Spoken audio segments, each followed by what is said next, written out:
मैं कांग्रेस हूँ। मैंने ही हिंदू मुक्त पाकिस्तान बनाया। मैंने ही हिंदू मुक्त बांग्लादेश बनाया। मैंने ही हिंदू मुक्त कश्मीर बनाया। मैंने ही हिंदू मुक्त आसाम बनाया। मैंने ही हिंदू मुक्त केरल बनाया। मैं ही हिंदू मुक्त हैदराबाद बनाने का सौभाग्य प्राप्त करता हूँ। और यदि आप सब हिंदुओं का समर्थन रहा तो अन्य सेकुलर दलों के साथ मिलकर हिंदू मुक्त हिंदुस्तान बना देंगे और देश बांटने का आरोप संघ पर लगा देंगे। मोदी का विरोध क्यों? क्या मोदी कोई विदेशी है जो बाहर से आकर प्रधानमंत्री की कुर्सी पर जबरदस्ती बैठ गए हैं? क्या मोदी का चरित्र दागदार है? क्या मोदी ने कोई भ्रष्टाचार किया है? क्या मोदी अपनी तिजोरी भर रहे हैं जो नेहरू गांधी परिवार की तरह? क्या क्या मोदी का कोई बेटे, भतीजे, भाई, भौजाई को लाभ देने में लगे हैं? क्या मोदी की विश्वसनीयता संदेह के घेरे में है? क्या मोदी राष्ट्र विरोधी कार्य कर रहे हैं? क्या मोदी कामचोर हैं?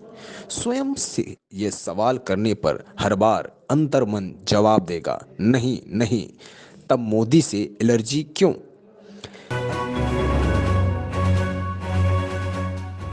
अल्पज्ञानी आरोप लगाते हैं कि राम मंदिर नहीं बनवाया, धारा 370 नहीं हटवाया, पीडीपी के गठबंधन किया, 15 लाख नहीं दिए, अच्छे दिन नहीं आए।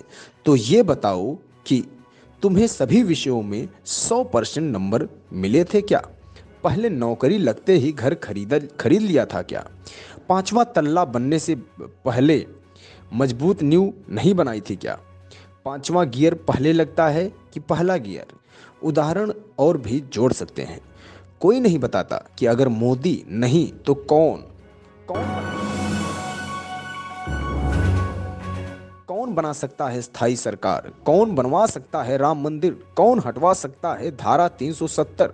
कौन करवा सकता है किसानों की सुरक्षा? कौन करवा सकता है भारत की रक्षा? एक साजिश है लुटेरों की ताकि आप फंस जाएं और उनको लूटने को मिले। 2014 से आज तक सारे चोर, चुहार, देशद्रोही, आतंकी टाइप के लोग क्यों पगलाए हैं? जरा सोचिए। अगर आपने आज मोदी का साथ नहीं दिया तो जैसे वाजपेयी सरकार के जाने के बाद सोनिया की गुलामी 10 साल तक करनी पड़ी थी, अब की बार शायद 100 साल से भी ज्यादा करनी पड़ेगी। खून के आंसू रोना पड़ेगा। सोचिए। हमने अपने देश की बागडोर मोदी जी जैसे एक ऐसे मजबूत और ताकतवर व्यक्ति के हाथों में दी है जो देश के 125 करोड़ हिंदुस्तानियों के भविष्य के बारे में 24 घंटे सोचते हैं और उनके भविष्य को संवारने के लिए निरंतर कार्य करते हैं। मीडिया और लोगों का विरोध सुनकर भी वो देश के भविष्य के लिए कार्य कर रहे हैं, अपने लिए नहीं, हमारे भारत के स्वर्णिम भविष्य के लिए जी रहे हैं। गर्व करें कि आप मोदी के समर्थक हैं, कोई इटली की टीम के गुलाम नहीं या चीन के का साथ देने वाली वामपंथी नहीं, न ही अन्ना हजारे के साथ भारत माता की जय बोलकर सीएम बनाने वाले और आज भारत माता की जय नहीं बोलने वाले को जायज ठहराने वाले किसी के चेले नहीं।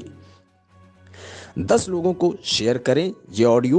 दुष्प्रचार करने वालों को तो पैसा मिलता है, देश से उनको कोई मतलब नहीं, पर आप सुप्रचार करें। आप सुप्रचार करें तो हमारा आपका देश सुरक्षित रहेगा और आने वाली आपकी पीढ़ियां एक जगत गुरु भारत की संतानें होंगी।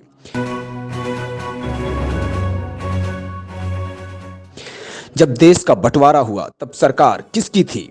जब पाक अधिकृत कश्मीर बना तब सरकार किसकी थी? जब मुंबई पर हमला हुआ तब सरकार किसकी थी? जब चाइना ने जमीन हड़पी तब सरकार किसकी थी? जब वीर सैनिकों के सर काट के पाकिस्तानी ले गए तब सरकार किसकी थी? बोफोर्स का घोटाला हुआ तब सरकार किसकी थी? सैनिकों की वर्दी का पैसा खा गए, वो सरकार किसकी थी?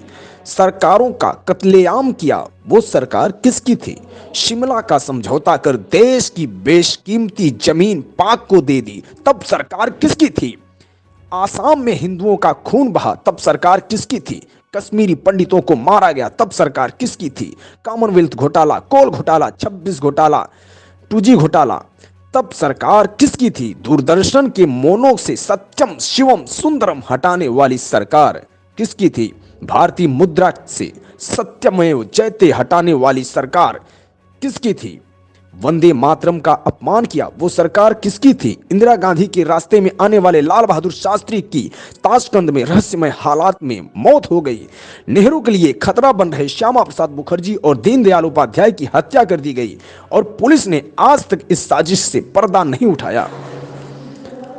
राजीव गांधी के लिए चुनौती बन रहे वीर बहादुर सिंह की पेरिस में मौत हो गई, जबकि उनके हृदय को कोई समस्या नहीं थी। सोनिया गांधी के खिलाफ कांग्रेस अध्यक्ष का चुनाव लड़ने की दो लोगों ने हिम्मत की, राजेश पायलट और जितेंद्र प्रसाद। राजेश पायलट की कार को एक रहस्यमय ट्रक टक्कर मारकर गायब हो गया और जितेंद्र प्रसाद बरेली के सर्किट हाउस में मर गए।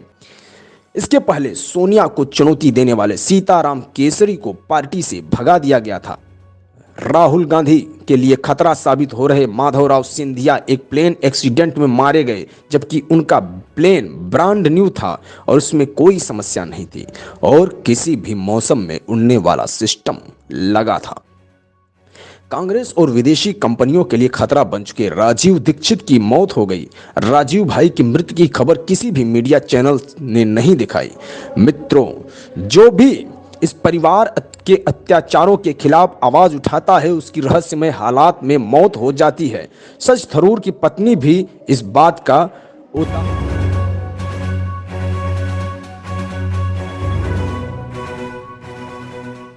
उदाहरण है। सिर्फ पढ़ो मत, शेयर करो। संविधान की धारा 30A के तहत विद्यालयों में गीता रामायण पढ़ाना क्यों प्रतिबंधित है और मदरसों में कुरान और ईसाइयों को बाइबल पढ़ाने की छूट?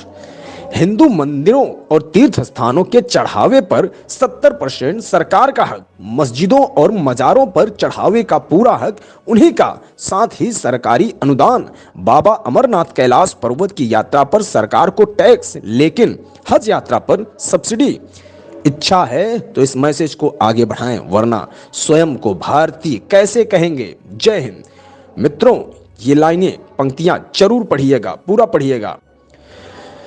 चाइना मोदी के खिलाफ, अमेरिका मोदी के खिलाफ, CIA मोदी के खिलाफ, CBI मोदी के खिलाफ, IB मोदी के खिलाफ, ISI मोदी के खिलाफ, पाक मोदी के खिलाफ, कांग्रेस मोदी के खिलाफ, जदयू मोदी के खिलाफ, BSP मोदी के खिलाफ, सपा मोदी के खिलाफ, CPI मोदी के खिलाफ, CPIM मोदी के खिलाफ, आम आदमी पार्टी मोदी के खिलाफ, लालू भालू मालू कालू राहू माया कजरी सब मोदी के खिलाफ। सारी कायनात लगी है एक शख्स को झुकाने में, जाने किस मिट्टी का इस्तेमाल किया रब ने मोदी को बनाने में। मैं मुफ्त भोजन दूंगा राहुल गांधी, मैं मुफ्त पानी दूंगा केजरीवाल, न तो मैं मुफ्त पानी दूंगा न ही मुफ्त भोजन दूंगा की बात करूंगा, बल्कि मैं इतने रोजगार पैदा करूंगा, भारत के युवाओं को इतना सक्षम कर दूंगा कि मेरे देश का हर एक व्यक्ति स्वाभिमान से अपना भी पेट भरेगा और दूसरों की भी प्यास बुझाएगा। नरेंद्र मोदी।